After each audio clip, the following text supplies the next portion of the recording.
Hi, I'm Jess, co-host of the Elder Tree podcast and herbalist at Evans Head Naturopathy.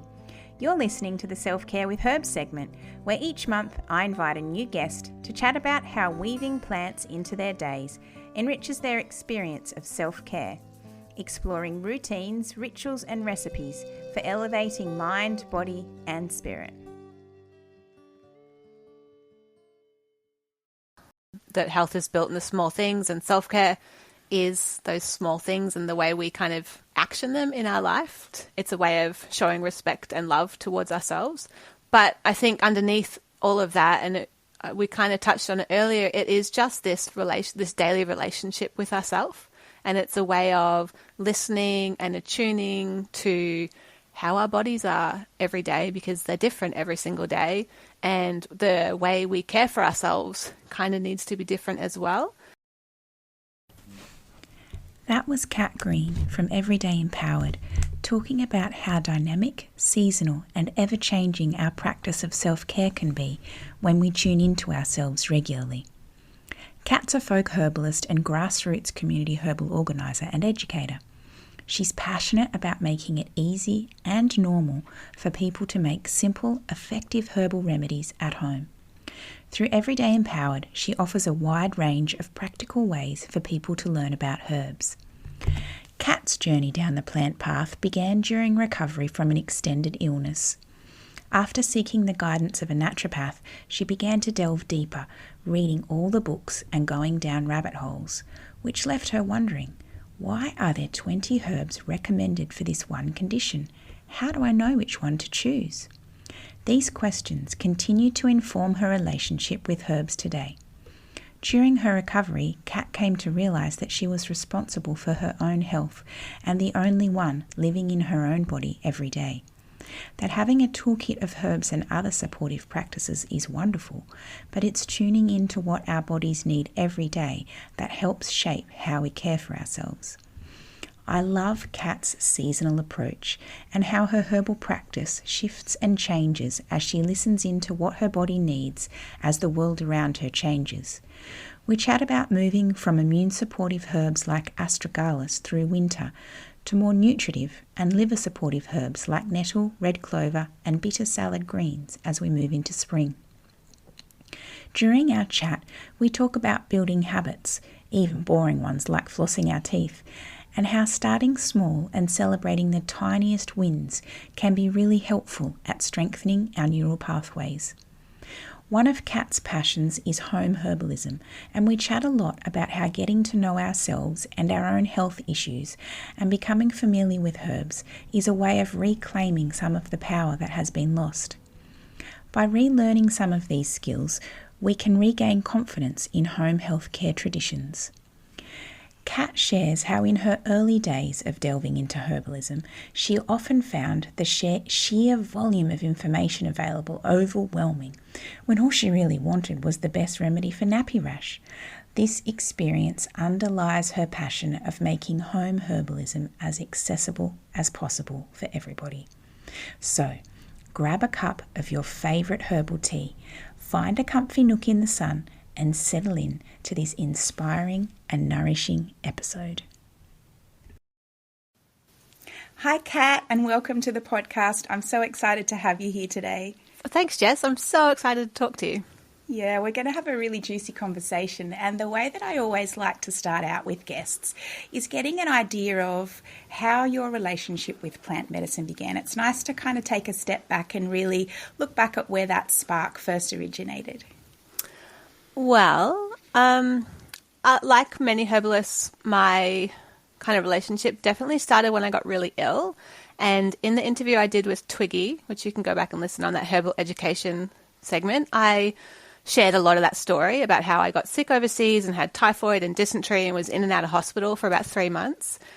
And that didn't really spark, like that was kind of, I guess, the impetus. But when I got home, it was really in the recovery stage and afterwards that I started developing that relationship with the plants. I saw an amazing naturopath, and you know when you have that first experience of herbs actually helping you to heal from something pretty gnarly, and you're like, whoa, my life has changed, my world is different, like I don't know, you're just different, aren't you? Have you had that experience? I have, yes, a very similar experience where someone that I really respected working with really helped me on my health journey, and it was a turning point for me as well. It was like, okay, I want to do this. Yeah, very similar. And then I kind of, when I had kids and I was reading all the herbal books, I really wanted to know, like, why is there 20 herbs listed against this one condition? And I really am a person who likes to understand things and be able to make my own decisions. And so that's when I kind of more formally started my herbal training, more from a home herbalist pathway. And then I just kept on going from there. Like, it's just so fascinating. But I guess one of the parts of recovery that I realized and that really informs my own relationship with the plants and my approach to herbalism is that, so I basically didn't walk for 3 months and was in and out of hospital, and I lost so much weight and all of my muscle tone, and I really had to rebuild that. And as I rebuilt that, I was in so much pain because I wasn't using the right muscles, and I was fatiguing the muscles that I was using, and it was really hard to relearn to walk again. And like, I had my physio put me on a whiplash treatment because I was having such bad migraines and headaches, even though I hadn't had whiplash. But it was that same thing where the deep muscles had switched off and the superficial muscles were taking over. And I just used to wish that my physio would just like she was just with me all the time, because it was so hard to rebuild, the whole musculoskeletal system, really. But out of that, I realized that actually I'm the only one who's in my body every day. And while she can guide me and give me tips, like, I'm the one who's got to tune in every day and say, okay, well, what muscles am I using? And am I holding tension in my muscles? And do I need to do my exercises? And when do I need to do them? Because she gave me exercises to do when I kind of like hit certain thresholds of headaches or when certain things were triggered. And so I had this whole toolkit. I was very lucky. I worked with I work with lots of people, but one in particular was really amazing. And she helped me to understand, like a menu. Like, if you have this, then you can use this exercise. And if you have this, you can do that. And it really was that learning that I am the one who has to be responsible for my own health, and I have to pay attention to my body every day, and that I have to choose from this toolkit I've got how I'm going to care for myself. And so that's a really big part of my approach to health. And then that's really informed the way I work with plants and my approach to herbalism, and why I'm so passionate about home herbalism. Yeah, I love that sense of learning how to tune into your body and how important that is in caring for ourselves. Yeah. Yeah, and then it kind of just like exploded at that time. So I was also in Brisbane, and they had the Ideas Festival, and they had a speaker talk about the importance of soil health, which like I'd never thought about, and how if the nutrients aren't in the soil, then they're not in the plants, and they're not in us, and just like this whole world opened up again, like herbalism did for me a little bit later. But I realized, oh my God, I started gardening, I did permablitzes, I did my permaculture certificate, I really got into food sovereignty and was a volunteer kind of food activist for a while, and really understood. And again, it's just like with the muscles, and just like when you use herbs, it's not about going to a retreat for 2 days and like completely resetting your body, but it's about, okay, I've got to eat today. What am I going to eat? How am I going to, what mood am I going to be in when I'm eat so that I'm in that rest and digest stage? What am I going to put on my plate? Where am I going to source my food from? How am I going to prepare it? And again, that all comes back to the small things that we do every day. Yes. I don't know. So I had a few things like that really solidified that kind of approach to health. It sounds like it was a bit of a pivotal time alongside the recovering from being unwell and then being exposed to all of those different ideas, just really got things percolating in your brain. Yeah, it's funny how you can have that, isn't it? When you like from totally different areas, you can have things and they give you the pieces of the puzzle that you need. And so what sorts of plants did you first work with during that recovery phase? To be honest, I have no idea. Yeah. Because I was working with naturopaths. Like, I'm a big fan of home herbalism, but I'm a really big fan of working with skilled naturopaths as well, particularly when there's like epic stuff happening. Yes. So, and I didn't know enough. I didn't know, like, when I saw her And she was like, so have you been taking probiotics? I was like, no, what's that? And she was like, literally her mind was blown. She was like, you literally have had these major gut diseases and been on, like, in Indonesia, they just chucked me on antibiotics because they were like, we don't have the diagnostic skills to deal with it. Let's try on this one. Let's try on this one. Let's try on this one. So I had so many. And then in other countries I've been to as well, I've just had so many antibiotics.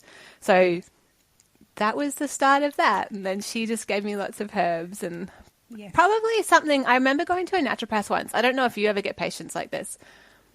And I said to her, listen, I'm pretty well, but I just don't feel vital. Like, I don't feel super amazing, and I want to. And I was looking for something, and she didn't know what it was. Like, she couldn't answer me. Like, she was very perplexed by that. And that might have just been her approach. But like a year later, maybe, I found tonic herbalism, and I was like, that's what I was looking for. Like, not herbs that help you when you're ill, but just herbs to help you to be well. So absolutely. They're some of my favourite clients who come in who aren't unwell but want to stay well and want to feel their best. And as you said, the beautiful adaptogenic tonic herbs are the things that shine there. Things like astragalus and withania and Siberian ginseng, all beautiful for building energy when you're not feeling 100%. Yeah, and I think also just like, you know, we might get to this later, but when you weave herbs into your everyday, so it's like knowing the adaptogens, but it's also the nervines to help you manage stress, and it's then the nutrients so you can go for that. Or, you know, if you feel like after I was sick in the winter, I felt a bit sluggish in my lymph system. And so just knowing to have the lymphagogue. So I kind of see all that as part of tonic herbalism. It's just keeping you chugging along. Yeah, absolutely. Something that you can take daily to just feel your best all the time without waiting for something to hit. Yeah, I'm very proactive. Are you proactive like that? Is that your approach? Yes, absolutely. With myself and my kids and my clients, definitely. Yeah, I always, if we're talking about immunity with clients, I'm always recommending, you know, this is one that you can take at the first sign of illness, but if you want to stay well through winter, here's some things that you can do through winter so that you may not need that other bottle as often, or maybe not at all. Yeah, for sure. Yeah. So it sounds like that illness and that time of being exposed to all of those different ideas was a real turning point and really shifted your approach to health. And that has continued to weave its way into the way that you work with plants today. Yeah. Yeah. So I'm wondering if you could tell us a little bit more, Kat, about what your idea of self-care. It sounds like we've spoken a little bit about how the day-to-day is really important for you, and I really love that idea because often self-care is thought of as something that we do really rarely, or it's something that's quite expensive that, you know, we can only afford to do every here and there, or, you know, we're not deserving of it. But I love your approach in that it's these cumulative things that we invest in every day that amount to this, you know, staying well. Yeah, I think you've captured that really well, that health is built in the small things, and self-care is those small things and the way we kind of action them in our life.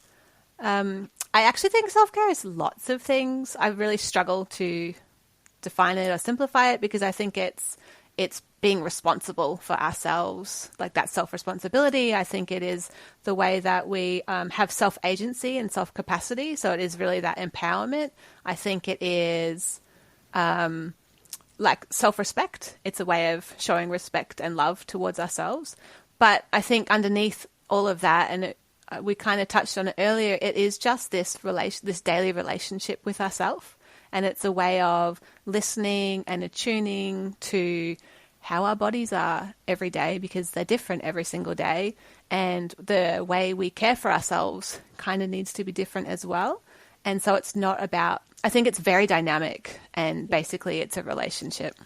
Yeah, I agree. And as you said, if you're not tuning in every day, then it doesn't tend to be as dynamic, right? You're kind of, you're not changing what you're doing to look after yourself to reflect how you're feeling on that particular day, in that particular season, in that part of your menstrual cycle, all of those different variables that affect us. All those. Yeah.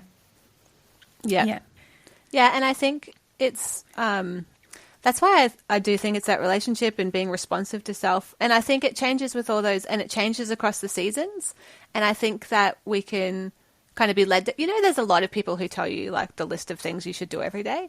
And I'm sure I do this as well. So it's no judgment, because that's kind of the way that the social media and things need, that's how you have to communicate in that simplified format. But it's like, I find it very unhelpful in some ways when you just get given this list and you're like, well, I don't know when to do them or how to do them. And that's a really big list and I can't fit all that in. And there's no context. And I'm really a big fan of putting that context about how and when. And it's like they are all this menu of options, and knowing why you would choose certain ones on certain days, or maybe that one you'll never choose because it doesn't resonate with your personality or what you just like to do. But other ones will make you feel good, and that you'll draw, and that you can have, the consistent ones you do, but then you can have the ones you pull out when you need to in times of stress or in times of exhaustion or into the different seasons. I'm a really big proponent of adapting your self-care or home health care to the seasons, because we're different. Yeah, absolutely. And I'm wondering, Kat, you were talking about tuning in to yourself and that being a daily practice. What sorts of things are you listening for on a daily basis to help you? And it may not be that you're listening to the same thing each day, but what sorts of things are you tuning into to help you tailor how you care for yourself, either daily, throughout the different seasons, all of those different variables? What are you looking for and listening for? That's going to be an eclectic hodgepodge of an answer, because I'm a bit of a mongrel in my training. So I've trained in I pull in ideas from lots of places, and I think there's lots of ways to listen. So I think that, you can listen to yourself through journaling or through meditation or through, just sitting with yourself, which I guess maybe isn't formal meditation, but just asking yourself, how do I feel today? You can pay attention to yourself through watching what herbs do you reach for, or what foods are you craving. You can find out, you can listen to yourself and your reactions. So if I snap at my kids, I might be like, oh, I actually need more time to myself today. So there's lots of ways to directly listen, but then also to pay attention to your behavior or your attitudes or your thoughts, and find clues in there for how you feel and what you deeply need. And that's where I sometimes, but not always, I'm definitely informed by nonviolent communication. So I organised trainings with an amazing trainer, Kate Raffin, and I've attended quite a few of them. And it's this way of being able to take your thoughts, pay attention to thoughts and feelings, and then listen in to what your universal needs are. So it's this concept that we all have these universal needs, and it's just a way, I guess, of being clear on what your deeper core needs are. That sounds really interesting, Kat. Yeah. Yeah. And I imagine that there's times when you're not as tuned into yourself, and, perhaps that's during recovery from illness, or when there's a lot happening on your plate, or, perhaps there's lots going on in your family. What do you find are the barriers to either listening into yourself regularly and being able to invest in yourself, or even to having those daily practices that increase your health? I feel like my answer to all your questions is it's lots of things. Yeah, it is though. I think that in the modern world, it's time for one of them. For me personally, it's just discipline, like being consistent with it, because I want to do lots of different things, and sometimes it's just boring to have to floss every day. And a lot of people might not see flossing as self-care, but, I think that there's like two branches of self-care. One type of well, there's probably more, but just to simplify, it's like there's one type of self-care you do because it feels good, and there's one type of self-care you do because that's actually how you look after your, physical, emotional, spiritual body, and you don't always want to do that stuff. The boring habits. The boring habits. How do you motivate yourself, when you've got boring habits you have to do? Most of the time what I do is hook them onto a habit that I already have. So like mornings are a really routine thing for me, and so I find that if I hook something onto brushing my teeth, for example, I like brush my teeth, do this, do that, and then it's all kind of all connected to that one habit that's already in place. Yep. Yeah, I think that's a really good way to do it. And I often just start with start so small you can't fail. Yes. So rather than, because I really had a battle with flossing, I just don't love it. And I was like, you know what, even if I just floss one tooth, I'm doing it. And then the next day, I didn't actually do that. I started with I would do my top jaw, and then I would do my lower jaw. And then I actually had a friend who went through it at the same time. We were trying to build habits, and so we'd text each other for accountability. And I'd be like, I flossed tonight. And she'd be like, that's great. Which so really funny. But it worked because, absolutely. When I don't do it for a little while, I'm like, oh, I haven't told her I haven't been flossing. I should probably floss again. Yeah, and I'm missing out. I think you're right. There's a couple of things that help us to build habits. So, accountability is definitely one of them. Starting small so you can't, it's more difficult to fail. Hooking it on to something that you're already doing. And then I think one of the other ones is, even with flossing, your teeth start to feel really good. And so it's like something that you want to do. Whereas I think once you start to get that feeling of, it's the same when I'm walking. If I'm going for a walk regularly, I'm like, oh, why haven't I been doing this? It feels so good. So it's that feeling that you get from once the habit's starting to get established as well. Yeah, absolutely. And paying attention and celebrating, I feel good because of this. Right. And really strengthening those neural pathways. Yeah, absolutely. I think the other one is just knowing why you're doing it. I really became interested in flossing when I really looked into the research of its link with systemic health. So, they found some of the gingivitis bacteria in the brain of Alzheimer's patients. And there's a lot of, information coming out about that. So I'm always like, I don't floss for, I floss for Alzheimer's prevention, or I floss for lowering my systemic inflammatory load. Yes. And, the mouth, the oral cavity is a part of the alimentary canal.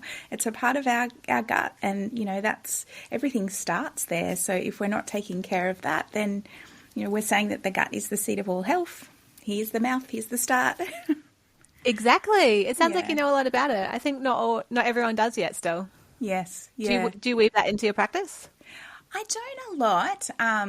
But it's something that I work on with my family, looking after oral health with my family is quite important. Yeah. Kids will help you. Kids help distill that wisdom, don't they? They do. So we've talked a little bit about some of the things that make their way into your day. What are some of the other rituals and routines that you like to weave in during different seasons, cycles, days, times in your life, Kat, for self-care? I'm just going to add one more thing to the barriers, if that's okay. Yeah. I had another thought. Yes. It was around skills. I think that's a really big barrier in that because our, herbal and home healthcare lineages were broken with the Industrial Revolution, and we outsourced a lot of that. And in some ways because we didn't have to do it anymore, because we could just rely on these miracle drugs that seem to cure everything. I can understand when you look at that historical time point how it happened.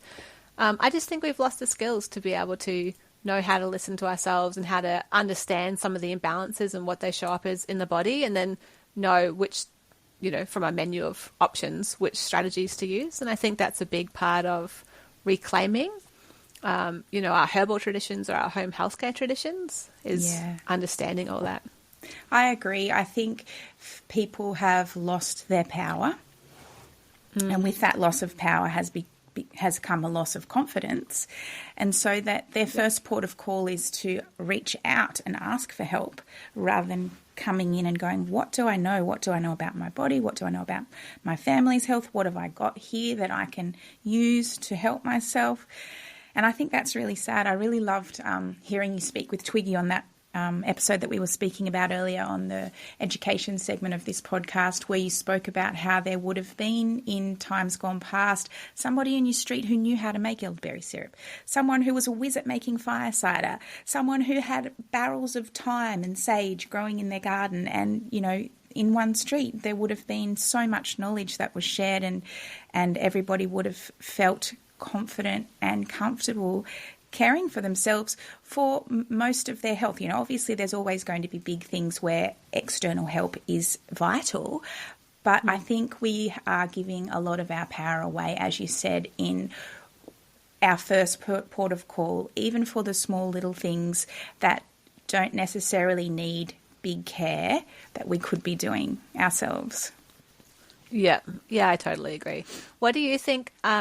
How do you approach like reclaiming it? Like, was there something on your journey that you started with that kind of led you down that, or did you get that through your studies? No, for me, it's been about introducing little bit at a time plants into my garden.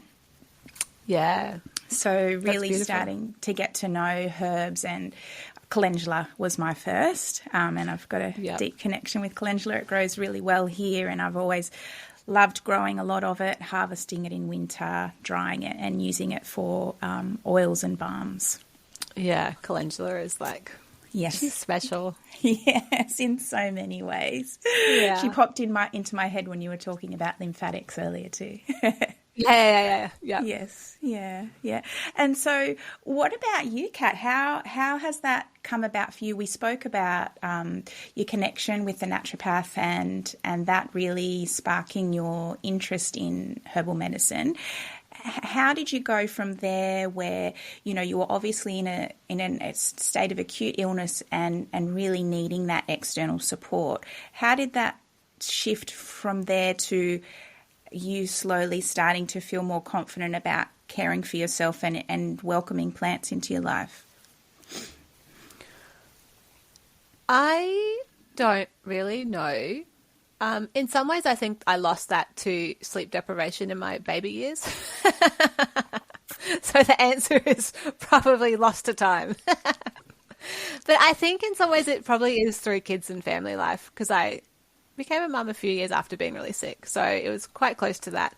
And just, you know, like there's just so much stuff that you've never dealt with before, and you have to learn new ways of caring for it. And I guess you have that option. I could learn new ways of caring with the pharmaceuticals, but I already knew I didn't want to do that. So I learned through the herbal. I was already studying and interested in herbs, and I wanted to know more. So I think for me it was really putting a framework to herbal studies. So there's a lot of information online, which can be really helpful, but it can also be overwhelming if you don't have like some basic concepts or structure to slot it into.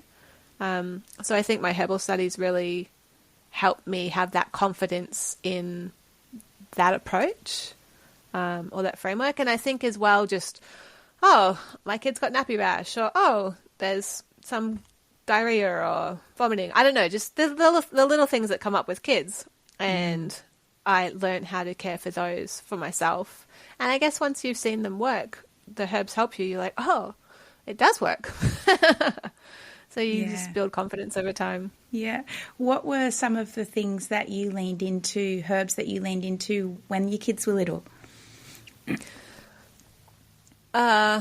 Again, I think that's lost to sleep deprivation.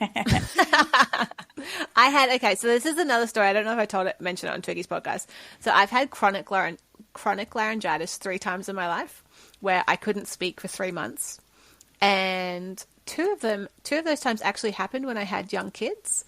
And it was very challenging. And I actually used a lot of herbal remedies to help me with that.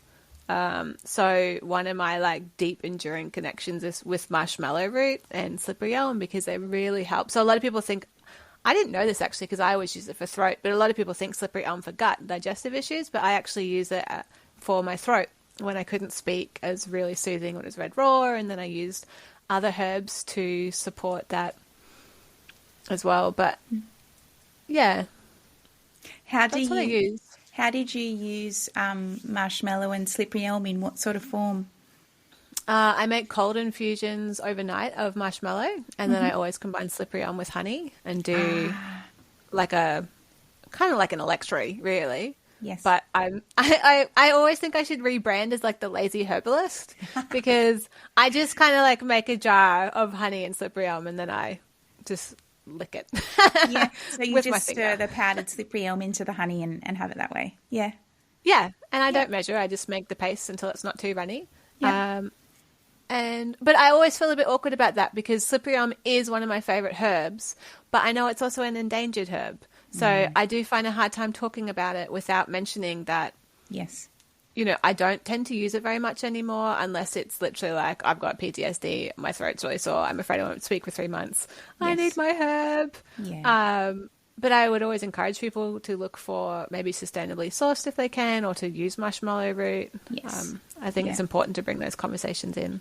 Absolutely. And I think the way that you have that awareness has grown in yourself, and now that you know, you've shifted your use of that herb to recognizing how precious it is and only using it sparingly in a situation where it's absolutely needed.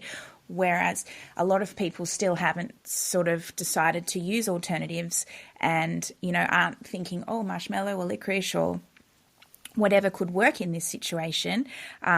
And, you know, not saving the precious herb for that instance when it's absolutely necessary and nothing else will really do the job of it. Yeah. I think that's a conversation we need to bring in. Like I've been getting more nervous about it actually. And I think as herbal educators, we need to be really responsible in helping the plants. Like we owe a debt of gratitude to the plants. I talk about this a lot. Like I'm so grateful, but I do think that there's this reciprocal relationship of duty and responsibility where I have to be their voice and advocate for them.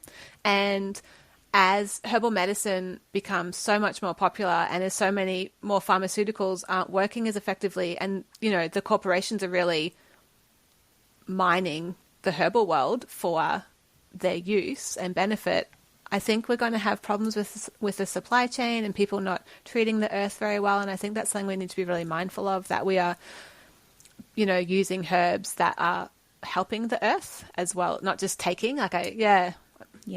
Have you been seeing that or noticing Absolutely. that? And I think it's a really important conversation to have. My approach in that space has really shifted as I've grown as a herbalist. When I first came out of uni, I was in the dosing of 5 mils 3 times daily from herbs from manufacturers, and didn't really have a really close connection with the herbs. But since growing and making my own herbal preparations, you know, you see how much herb goes into a herbal tincture or any kind of herbal preparation, and it alters the way that you use that medicine. Yeah. It comes back to relationship, doesn't it? Yeah, especially if it's something that you've grown and harvested and you don't have a huge amount. Like I only have a suburban garden, I don't have a farm, so there's only small amounts of herbs that come out of that. And so it's really important to me to know that, okay, I've harvested that skullcap. There's not going to be a lot left now for another season, and so it's important to use that medicine sparingly and, you know, as we were talking about before, recognizing the preciousness and that it's finite. Yeah, I think bringing reverence back to the herbs and realizing that they are living and they don't make these metabolites for us. Yes, yeah. You know, it's for their own benefit that we happen to just roller coast on. Not roller coast, but you know the word I'm looking for. Piggyback on? Yeah, absolutely. So we've spoken about marshmallow and slippery elm being really lovely allies for you, and you spoke about that nice cold infusion of slippery elm, which is essentially just a tea that you don't use hot water for, right? Yeah, the cold infusion of marshmallow. Yeah. It is. I just dump some in a jar, and I'm very like folk herbalist. Like I don't really measure once you get familiar with it, I don't think you need to. And I'll put more or less depending on how much mucilage I want out of it and how dry I feel constitutionally.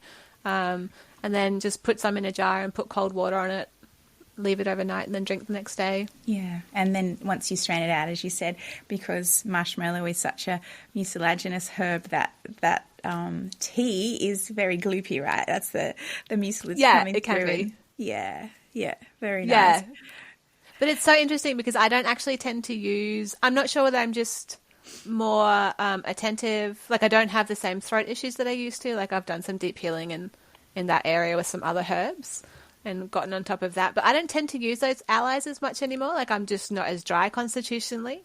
Or I maybe just have other herbs that I'm using. So it is really interesting how we have our seasons and life stages. And, that was certainly, there will always probably be some of my favorite herbs just because they were so pivotal to me in developing those relationships. But they're not really a part of my practice anymore. And so as obviously your season in life has shifted, and as you said, you're feeling stronger in that area that once needed a lot of support and holding, what sorts of herbs are you tending to weave in at the moment? Well, it's very seasonal and Yes. is very responsive to like my health goals or the overall state of my health. So in winter, I was very much calling on, those the immunoregulator herbs. Like I really love astragalus. After I had the flu, I was really using chai. I actually really got into astragalus chai, as for the immune support, but also for the warmth and the congestion clearing and the circulatory stimulants that the chai spices helped with. So that was a really big set of herbs. Tell us a bit more about that astragalus chai and what sorts of blends and how you prepared it. That sounds amazing. Oh, it was so delicious. Yeah, it's the first time actually I've really gotten into doing a daily decoction, because before I was always like, I don't know, I just never had any herbs that I really wanted to. But yeah, I just put astragalus, cinnamon, cloves, cardamom, black pepper. What's the other one? Is there another one that's commonly in there? Ginger. Ginger. Yeah, I would do ginger. And then occasionally I would stir a spoonful of turmeric honey in there as well. Oh. And then I just add like my rice milk, but whatever you have. And then I would just slowly decoct that on the stove. And I would do like a full kettle full of water and decoct for an hour. And then I would just, leave that warm and then strain off tea so I could have a few cups of tea throughout the day. And it was so simple and so delicious. And using whole spices for that and herbs? I was, yeah. Yeah, well, so for those who don't know, a decoction is where you're making a tea, but on the stove and boiling it for a little while. Yeah, and it's really good to use for roots, which I was doing for the astragalus and the cinnamon and the ginger. Harder, I think it brings that more. Yeah, the harder stems and berries and things like that. Yeah, yum. So throughout winter, having that delicious immune boosting, modulating astragalus chai. That sounds amazing. Oh, and yeah, what it's else? one of my favorites. Yeah, what else were you leaning into? I mean, it still is winter, but as we were speaking about earlier, it feels a bit more like spring where we are now. Yeah, well, and it's funny because it really is like I feel like winter's done, and when the podcasts air, will definitely be in spring. And so my herbal practice is going to change. Like I'm just moving into nutritives and into alternative herbs. I'm really feeling called to clover, and I just got a friend just harvested some nettles for me. So I feel this desire to be lighter and to look after my liver. So I'll maybe go harvest some dandelion roots and just weave some of those in, maybe start having some bitters if I have more salads. So it really is, my herbal practice has changed dramatically throughout the year. And I'm very intuitive. Like I'm very lucky to have a lot of herbs in my cupboard. And so I'll just find intuitively, I'll just reach for a blend and then take that for as long as I want to. Like it might be a couple of weeks or even a couple of months. And then one day it just changes and you don't just have that anymore. And it's like, why aren't I having that? I don't know. I just don't feel called to pull those ones out of my cupboard. And I like blending up teas every day, so I can't even commit to like making a blend. I just get the jars out every day and I mix up how I feel on that day. Beautiful. How are you welcoming nettle and nettle and clover in at the moment? I'm mostly using super infusions. So filling up a jar and then putting boiling water over it. Not filling up a jar completely, but depending if it's fresh or dry, a chunk in the bottom. Yeah. Sorry, I'm not very precise on measurements. No, you don't need to be. It still works. And so you're popping your dried or fresh herbs into the bottom of your jar and then adding your hot water. And are you letting that sit overnight? I am, yeah. Yeah. And I'm also going to be weaving other herbs into it. And, if you, probably by the time this airs, I'm going to have like a whole spring blog series out for how I'm using my herbs. So there'll be some recipes on the website, and how I'm working with them as food as medicine as well, like salads and pestos or, herbal vinegars to pull out the nutrients and stuff. Beautiful. And you spoke just when we started speaking about the change into spring and the change of season, about how you were reaching for alterative herbs. Do you want to talk a little bit more about that? Yeah, I like I said, at the end of winter after the flu, I really felt my lymph system was a little bit clogged up. And, in a lot of traditional cultures, healing cultures, you tend to support the liver throughout spring. And so I want to, I don't know, I kind of will see how irritable I get this spring as to how sluggish my liver is. Do you notice that in yourself? I definitely do. Yes. I love reaching for dandelion at this time of year. You were speaking about an astragalus chai. I've been pumping my dandelion chai. Oh, have you? Yeah. What else will you reach for in the spring? I actually like to reach for, as you said, nettle. Like at the moment, as I'm sitting here with you, I've got a nettle and ginger overnight infusion, which is this beautiful, deep, dark green, and you can just feel that my body's sucking it all in. Yep. And a calendula as well.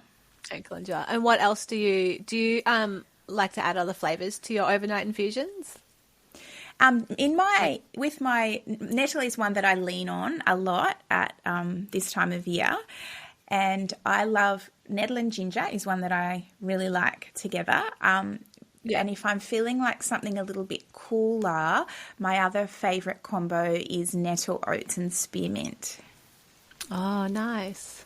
Yeah, I just feel like nettle and oats together are that beautiful, nutritive sort of tonic for the whole body. And then spearmint's just, sometimes I find nettle a little bit green tasting.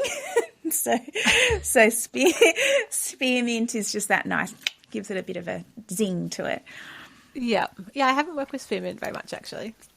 Sometimes I find it a little bit cooling, like I'm really enjoying the ginger in there at the moment because it feels a little bit more warming. Yep.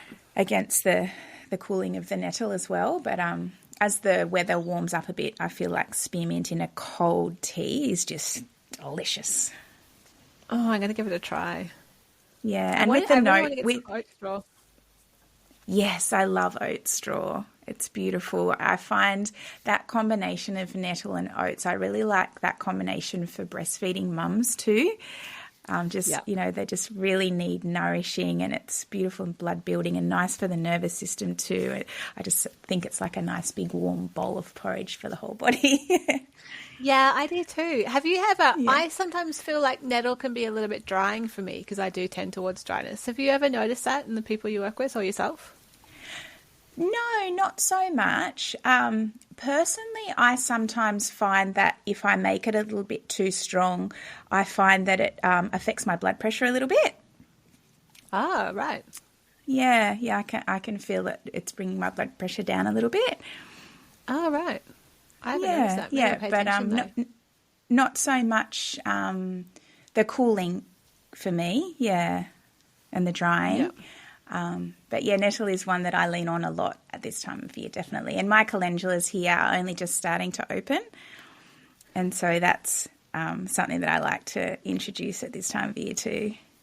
Yeah, it's so wonderful, the herbs that are growing. That's why it's so nice to have a garden or to learn a few weeds to forage, because you really learn what's needed seasonally and how it can support you. So when we're recording, my calendula patch is going crazy and the clover is just looking so lush at the moment, like it's begging to be used. And there's still chickweed around, which only lasts for a few weeks. That's another one. I've been harvesting my chickweed as well. I just pulled out a huge bunch out of the garden and gave lots to the chooks and put some in as a little bit of a folk tincture as well. Yeah. Oh, wonderful. Yeah. Yeah, so that'll be fun. What else have you got going in your garden, Kat? Well, I've got a few gardens. So at my place, I am still setting up like all my veggie patches. And then I do have some veggie patches here, but I also am lucky enough to have my main medicinal patches at my friend's farm. And that's where I've got my bigger calendula patch. Beautiful. And actually quite a few of the herbs I tried this year didn't work out. Okay, tell us about those. Well, it's definitely one of those ones when they give you instructions, you should really follow them. So when it says it likes boggy, damp areas, don't put it in a dry, sunny field. What was that one? That was vervain. I really wanted to grow vervain. Okay. And it died. It died at my house and it died at my friend's farm. So I was really sad about that. Right. So it tends to like being near waterways and stuff in this sort of swampy area. Yeah, or even just maybe more moist soil. Okay. Like that's a bit more shady and boggy. That's good to know because I have some vervain seeds ready to plant out. So I won't let me know how they go. Won't be planting them in my sandy patch. Yeah, I think some people even make like little ponds, like little, boggy marsh areas, which I might try at my house. I don't know if I want to do that. I don't want to encourage the snakes with ponds too close to my house. And what was the other one that failed? So my meadowsweet didn't die, but it really didn't grow. And I found out that's more of a summer herb in my climate. Didn't like winter. No. So it has so far survived. There was something else. I can't remember what it was. But I do have holes in. The chamomile has not flourished this year. It's growing, but it's really small. One of them got nibbled by hares. I'm not sure. It's interesting. And what's thriving apart from the calendula and chickweed? Calendula, I'm just looking outside the window to see. Obviously, I've got mint, but it's not doing so well in the patch that it is. It's because it was I didn't get enough sun in winter.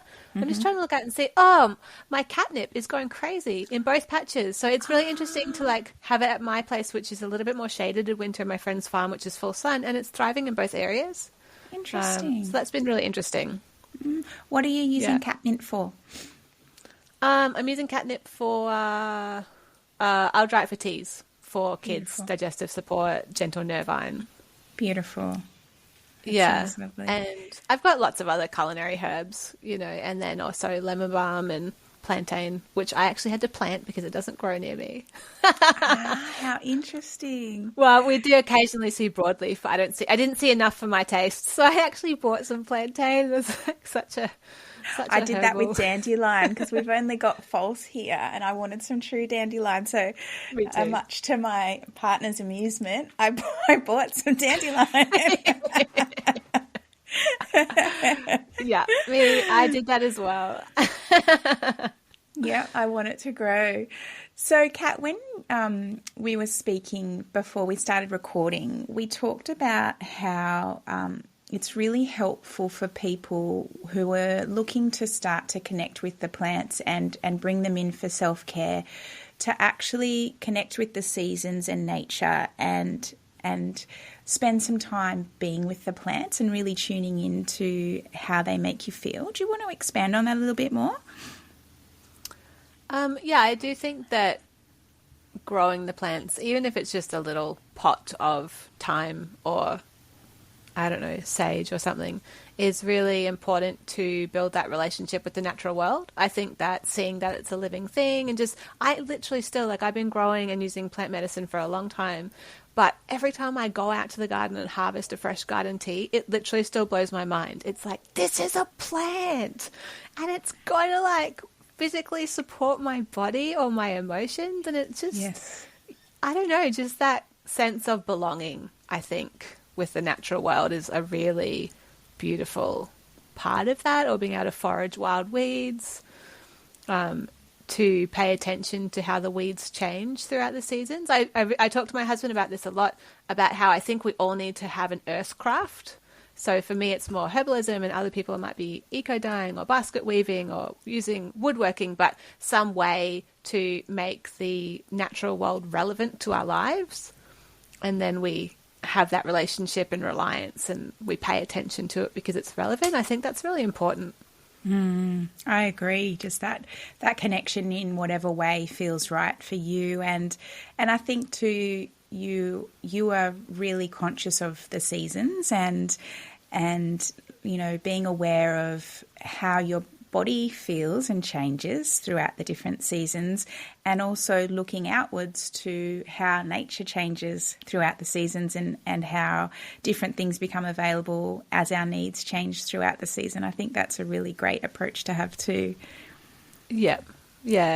It's like familiar but fresh at the same time, and there's something very grounding about it to be like, the sun is in its winter solstice spot again. Like, I've seen that before, but it's so, and like just to see the journey of the sun across the horizon, like it travels, man. It goes a long way, and it's just cool to watch it.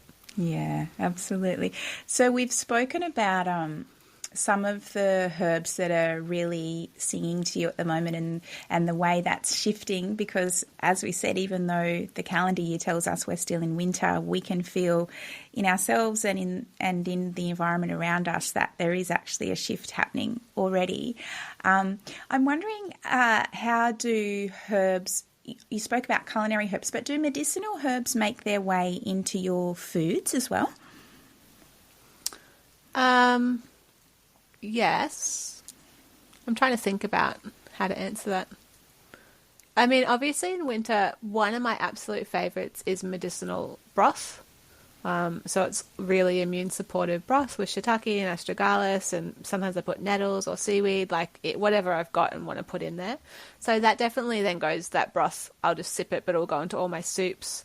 If I really need it, we'll put it into, when you cook rice and you want to put the water component, sometimes it'll be broth, or if I sub out the water component of a curry, I think that's a really nice way to get that in. Or sometimes I'll use the super infusions. In summer, we don't do a lot of smoothies anymore, but I'll put the water component, might be a super infusion of the nettle and the oat straw, or maybe the clover. So that's a way that I put teas, or you can put any kind of tea in that. We do a lot of herbal teas, obviously. I don't know if that's cooking. You touched on, as we come into spring, looking at herbal vinegars. Yeah, we'll make herbal vinegars. What sorts of herbs tend to make their way into herbal vinegars for you, and how do you sort of put them together? This year it's going to be the similar ones to the super infusion. So all the nutrient dense ones like the nettle, chickweed, clover. I think that's what I can harvest locally. I might put some dandelion leaf in there, but the vinegar really helps to pull out the nutrients. And then I'll be able to just use it as a salad dressing. And do you use like an apple cider vinegar base? Yeah. Yeah, nice. And do you tend to use fresh herbs in that? I do. I'm just trying to think. I will use fresh herbs. Maybe because I'm harvesting differently, I'll probably dry them first and then use them. It kind of depends what I've got available when, if you know what I mean. Yeah. And how long do you tend... Do you do vinegars with fresh herbs or dry? No, I haven't done a lot of herbal vinegars. I'm actually quite interested to have a go. Yeah. I have done oxymels, so the combination of vinegar and honey, but not just pure vinegar on its own. Yeah. Well, it's really good to extract the nutrients. Normally I don't have the fresh herbs, so normally I would use the dried, but I'm not sure this year. Maybe I'll just try doing both, or do a mixture. It kind of depends what you, because when it's a home herbalist, it's like just got to fit in with your day. It's like what you have on hand, and am I out at the farm, or am I going to run it through the dehydrator? How much time do I have? Yep. Yeah. Maybe I'll just take the vinegar to the farm. Here's the jar, shove it in. No, I probably won't do that. But how long do you tend to leave a vinegar to infuse? The official answer is 4 to 6 weeks. Okay. And maybe that will happen, but maybe it'll be 9 months before I strain it out. I don't know. Yeah. So it's more months than days for vinegar. that you tend to Yeah, leave it? I tend to leave things longer. Yeah. I think that, like, I tend to infuse, if I'm doing an infusion, it's a minimum of, say, like 2 months, really. Yeah. And then I'm actually really good at starting things, but not always good at ending things. So, yeah, maybe 6 months. Yeah. And with a vinegar, do you tend to strain the herbs out once you're ready to use it, or do you leave them in and use it as it is? No, I'll strain it out so that it reduces the risk of spoilage, especially if I'm using fresh. Like if I put garlic in there as well, or ginger, and then I strain it out. Beautiful. I find it easier to use if it's pre-strained. Yeah, and that's mostly going into your day as a salad type dressing? Yeah, whenever I'd use vinegar. I'm not someone who really drinks vinegar. Like, some people have their shot at ACV. I don't tend to do that. I'm never really sure where I sit on that with tooth enamel, like that vinegar content. So, yeah, salad dressings. Beautiful. That sounds great. So, Kat, there's lots of ways that herbs are making their way into your days in different forms and different herbs depending on, what you've discovered as you're tuning in, what your body is saying to you, what the outside world is showing you is available at the moment. When you're listening and tuning in and responding to those cues, what do you find are the biggest benefits for you, whether that's physical, mental, emotional, spiritual? I think that, to just put it simply, I think the herbs help me to feel better, and they help me to stay more balanced. Yeah. So I think that disease comes when you just become imbalanced. And the earlier you can pay attention and notice that imbalance and just gently course correct it, then the healthier you can stay. I mean, obviously there's constitutional parts of that, and, you'll have your susceptibilities or your weak spots that you always need to pay attention to. But in general, that's kind of my approach. And I think it's, if you can catch it when it's small and, make a tea or go out in the sunlight or put it in as a food as medicine approach, or take some extra time to do some deep breathing that day, it can just help you keep a bit more even keeled.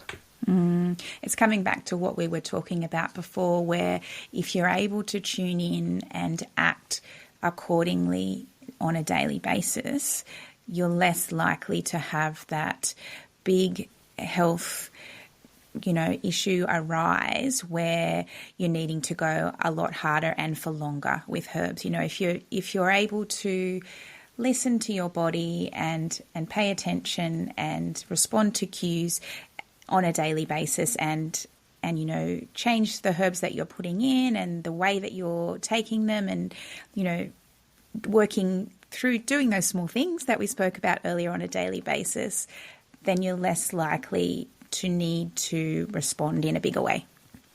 Yeah, I think that's definitely the general approach. I don't think it stops us from getting sick. I think sometimes people can feel like, oh, I've done all the right things, like why am I still ill? I think that we live in a world where there's a lot of factors in our environment that can influence us, and then we've also got our inner worlds, like, we've got our own drivers for stress or not being able to. There are reasons psychologically or emotionally why you find it harder some days to listen to yourself if you're stressed about things, and then you can override your limits. So I think we're all people who are in this environment, but if we have that as a foundational attitude, I think it can definitely help us to, stay a bit more balanced or tilt back towards that optimal health or being the health. And I think realizing that there's health looks different for different people with different constitutions and different health histories. My version of health and what looks optimal to me might be totally different to someone else. And I think it's sometimes we can compare ourselves and be like, oh, well, I'm not healthy because I can't do what they can do. Well, actually, I've got a different constitution, different health history, and that's going to really change my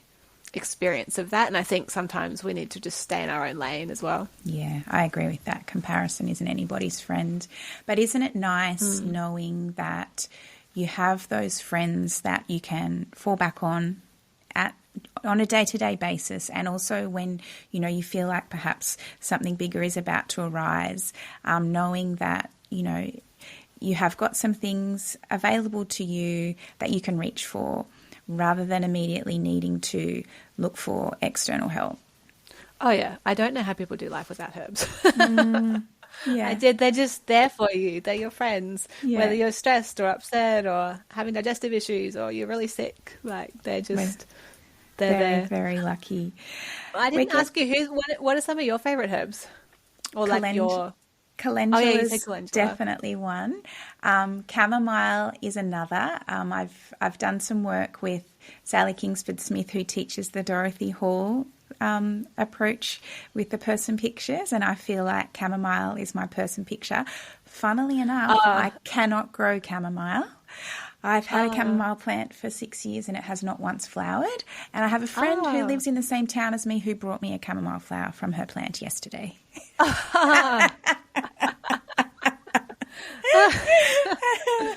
But I really love chamomile. I love it for its digestive action. I love it for its beautiful emotional support. It's lovely for sleep. Tulsi's one that I often lean on. I really love Tulsi. Been lucky enough to have some beautiful local grown Tulsi to work with.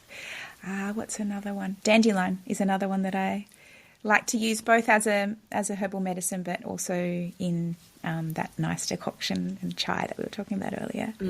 Yeah, that is delicious. Do you make it yourself, your blend, your dandy chai? No, I haven't actually attempted to make a chai. I really should, but I've got one that I really love that has a lot of those spices that we were talking about earlier in it. I really like a nice gingery sort of peppery blend. Yeah. Oh, it sounds delicious. Yeah. Have we covered all of your favourites?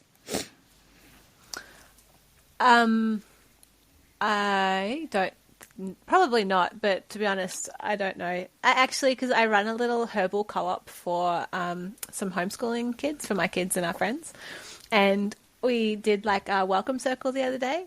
And I asked them just say your name and your favorite herb or a herb. And someone asked me what my favorite herb was. I'm like, oh no, I can't choose. I'm really enjoying ginger at the moment. So this minute it's ginger, but probably in one other minute it'll be something else. So what is it today, Kat? Well, one of my long favorites is astragalus. And elderberry. I love those two. What is it about and those if I thought two? about it, I don't know. I think probably you just love the ones that are balancing to your constitution and your Achilles heel. And I've had a lot of really chronic health issues, and so probably their immune support. Also, I've worked with elderberry syrup for so many years now. Like we've just got our protocol down pat, ma'am, in our house, and she's very effective. Yes. It's nice to just have that reliability. Yeah. How do you tend to use your elderberry syrup? It's a very hard answer. I always over-explain because I've got like a, day-by-day kind of protocol that we found really works. So we use it a lot in the first 12 to 24 hours. We'll take like a spoon every hour. And then you mean at the first sign of illness? Yeah, the first sign of illness. Yeah. And then those first day, and then we'll kind of taper it down throughout the illness. Beautiful. And I think I've just made so many mistakes with her over the years as well in using her that's why I'm like, oh, that's hard-won wisdom. Yes. What is it? Mainly elderberry syrup how you use elderberry? Yeah. Yeah. I do. I did actually make, when I was teaching about electries, I made an elderberry electry. But can you explain what an electuary is? Yeah, an electry is just powdered herbs mixed with honey. And you can kind of make that to different consistencies, I suppose, whether you want more honey or whether you want to make it harder and then make like a pastille, like a pill out of it. Again, I'm the lazy herbalist, so I just make a little blob and then take a spoonful as I need it. So you've used powdered elderberry with honey? Well, I did, but this is why I learnt that you probably shouldn't do that, although every herbalist might have a different opinion on this, because the seeds have got that cyogenic toxic compound in it, and that, when you decoct it and make the elderberry syrup, you're heating it and that kind of neutralizes that, whereas if you're just having the powdered elderberry, you're not. But I don't know, because some people really think that just drying the elderberries neutralizes that compound. Other people say that you can have it safely, the berries anyway, like it's just whether you're sensitive to that compound, and some people are, some people aren't. So it's very variable, but I was just conscious that when I made that, I was like, I don't know if I'd want to be just handing that around without Yes. introducing people to that concept. So I kind of ditched that method. So elderberry syrup is and your it wasn't that delicious anyway. Yeah, elderberry syrup's the main form. Yeah. And when you were talking about slippery elm in honey before, that's another form of an electuary. Yeah, it is a delicious one, but be aware of the sustainability. That's right. And apart from your astragalus chai, which sounds absolutely delicious, is there any other way that astragalus has made its way into your life at different times? Yes, I use it a lot in different ways, and that's why we put it in our immunity kit. So we sell DIY immunity remedy kits and just like a herbal starter kit to help people make their own remedies itself. So I put my favorite astragalus remedies in that kit, and it's astragalus chai, astragalus like peanut butter balls or nut butter balls, and we use the powdered astragalus, and then in the medicinal broth because it's just delicious. Beautiful. Yeah. So all really lovely sort of food as medicine ways to weave astragalus in. Yeah. I think it really lends itself because it's quite like a bland, sweet herb. It's because of the polysaccharides, they're best extracted in water. Mm-hmm. So, yeah. Beautiful. And I think I don't like, I've been really thinking about this lately. I don't think I like taking medicine. I think I just really like them being part of my life. Inviting it in. Yeah, and weaving it in a way that feels like it's supportive and enhancing, but I'm not like, you know, I've got to do this because I've got to take something. Yes. I'm not sure. Have you ever had that feeling? I agree, and I think often when I have clients who struggle to include it in their days, whether that's, you know, not being totally invested or just having busy days and finding it difficult to fit in, that's when when I'm encouraging them more to, you know, not think of it as a medicine and something that you have to take, but, you know, sit with it with presence and sip and feel and listen, and you get so much more out of the medicine that way rather than just, I forgot to take my herbs, you know. Yeah. And it's a different relationship as well, isn't it? When it's medicine and it's something still outside of yourself that you have to do. Yes. Yeah. I find that the herbs, you know, people connect with them so much more and get so much more benefit from it when they're able to sit, pay attention, listen, and, you know, what they're telling me about what they're experiencing as a result of inviting them in is so much more enhanced than if it's just, here we go, you know, have to have this medicine. Yeah. It's so interesting that you get to work with so many people around it. Yeah. Kat, you've shared some really lovely recipes. I was wondering if there was any other special recipes or rituals using plant medicine for self-care that you wanted to share. There's probably lots, but we might have to save it for another podcast. Otherwise, this one's going to go too long. It will. We've got a little tiny bit more time. Did you want to share a little bit more about, you just touched on the herbal medicine kits. Do you want to just give us a brief overview of those and how people can access them? Yeah, so I started a little business called Everyday Empowered, and it's just all about, you know, these foundational approaches we've been talking about. Actually, I've got a question for you before I get into that. I will. Do you see a difference between like home healthcare and self-care? No, I think that's really blurred. And I think if we reframe self-care as essential care, then that line is even more blurred. Yeah, it's really interesting because I keep in my own work, like I'm never really sure what to call it. Like, is it self-care or is it home healthcare? And yeah, I think there is definitely a huge amount of overlap, and even they could be considered one and the same. Yeah, I tend to because think so home too, healthcare, I'm glad to hear from you. Yeah, is caring for ourselves in those small everyday moments that has threaded throughout this conversation. Yeah. So tell us a bit more about your kits. Yes, to answer your question. So when I started studying herbal medicine, I made lots of mistakes, and I wanted to try and help other people not make all those mistakes and waste as much money and time as I did. So we make two main kits. We've got the herbal starter kit and then the immunity kit, and we've got the idea is that there's 6 herbs, and each herb has got 2 or 3, mostly 3 remedies, so that you get to work with the herb in a variety of different ways. And we've got everything in the kit that we can put in there. So all of the herbs, the tins, the beeswax in the starter kit, so you can make your own salves. We've got a little information booklet about the herbs and like how to support fevers in the immunity kit. So we've put as much as we can in there, and then everything else you just need to have common household items like lemons or garlic and some old jam jars. And I do that with Heidi Mareka. She's a local herbalist here who's just amazing, and I'm so grateful to be able to work with her. And then we also run an online companion course for those kits, because to give people an opportunity to really ask us questions. We do provide a lot of support anyway, but to really feel confident making their remedies, and also just to learn the herbs much more deeply so that they feel confident in using the herbs and understanding how to use them and when and all the different ways you can use them. So we've got the Everyday Herbalism course coming up in October, and that is the companion course to the Herbal Starter Kit.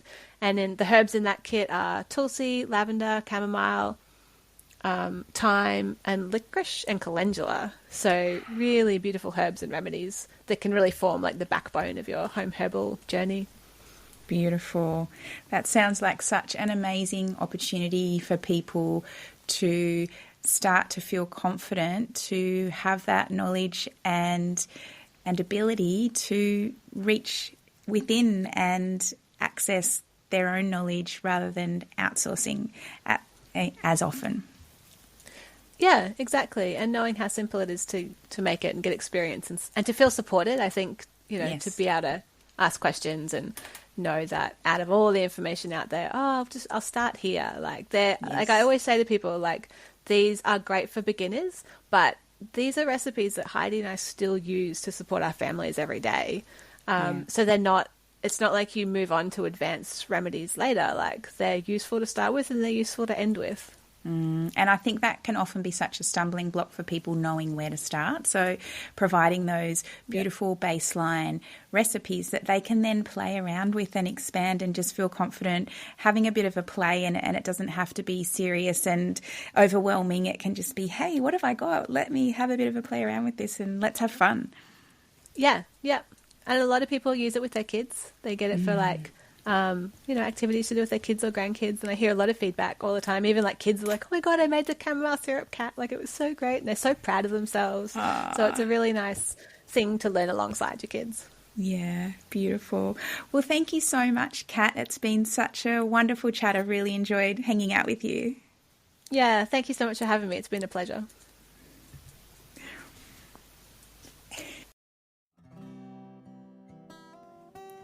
I'm so glad you tuned into this episode of Self-Care with Herbs, a segment of the Elder Tree podcast. The Elder Tree is a non-profit dedicated to empowering people through grassroots herbal education and earth skills, weaving a strong community of herbalists, healers and plant folk in Australia. The Elder Tree is in the beginning stages of creating a grassroots herbal education centre and healing sanctuary on the Atherton Tablelands, far north Queensland. You can head over to theeldertree.org to find out more and follow the journey on Instagram and Facebook. You can also donate to the Elder Tree via our podcast channel on Anchor or via the website.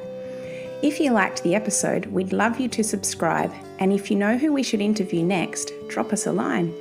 I hope you found something in this episode that has inspired you to begin to lean into those plant allies and to experience your practice of self-care blossoming and blooming. I look forward to sharing more ways you can weave plant medicine into your days next month.